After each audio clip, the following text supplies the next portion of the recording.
Начался март, началась календарная весна. Хотя в Якутске еще и стоит минусовая температура за 20-30 градусов, наши горожане тоже почувствовали дыхание весны.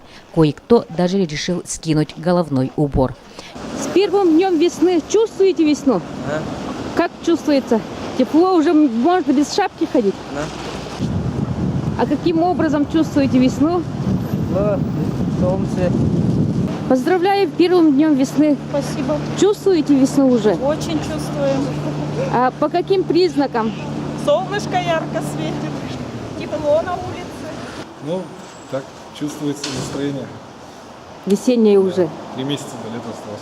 Не хотелось в этот солнечный день портить настроение прохожим. Но все же 1 марта в Москве прошел траурный марш по Борису Немцову, застреленному 27 февраля на Большом Москворецком мосту. Ничего не могу, пока следствие идет.